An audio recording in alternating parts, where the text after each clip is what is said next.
Alright, let's break down today's news. Today's topic is Qualcomm entering the AI chip market. But first, what kind of company is Qualcomm? That's a great point. Qualcomm is basically the top company in smartphone semiconductors, and it's well known for its Snapdragon chips.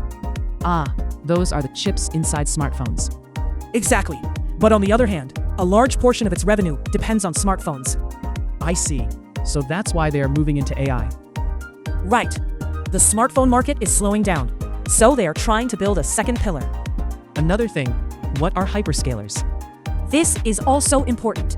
It refers to companies like Google, Microsoft, Amazon, and Meta, which operate massive data centers. So basically, cloud companies. Exactly. And right now, they are pouring huge amounts of money into AI. How much are we talking about? For example, Meta is investing up to $145 billion, and Google is investing up to $190 billion. That's almost like a national scale. It really is. And most of that money is going into AI chips and data centers. So that's why Qualcomm is entering. Exactly. And the key point here is ASIC. How is that different from GPUs? GPUs are general purpose, while ASICs are specialized. In other words, chips that are extremely strong for specific tasks. So more like specialized tools. Exactly. That's why Qualcomm is not fighting NVIDIA head-on, but instead using a strategy of customizing for each customer and entering from the side. So, attacking from the side. Yes. And here's what makes it interesting. The current AI chip market is in a very unusual state. What do you mean by that? Two things are happening. Demand is exploding, but the optimal solution hasn't been decided yet. So, there is no clear answer yet. Exactly. It's like a gold rush, where everyone is buying pickaxes, but no one knows which one is the best yet. Then even latecomers have a chance. They do, but here comes the real issue. What is the issue?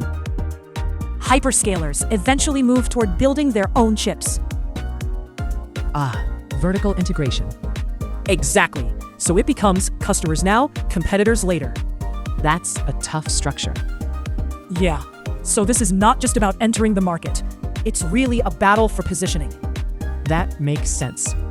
At this point, the AI chip market is shifting from a single dominant player to a structure where roles are divided. Let's summarize today's key points. Point 1. Qualcomm enters from the side with ASIC. Instead of general GPUs, they compete with custom chips for specific customers.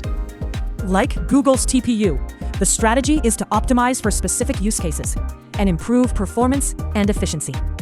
Point 2. AI chip demand is exploding, but the answer is still unclear. Investment is rapidly increasing, but the optimal architecture has not been decided yet.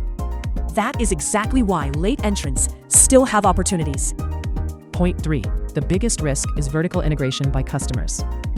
Hyperscalers are developing their own chips. So, customers today can become competitors in the future. That's the hardest part of this market. That's all for today. Hope this was helpful. Thanks for watching today's video. See you next time.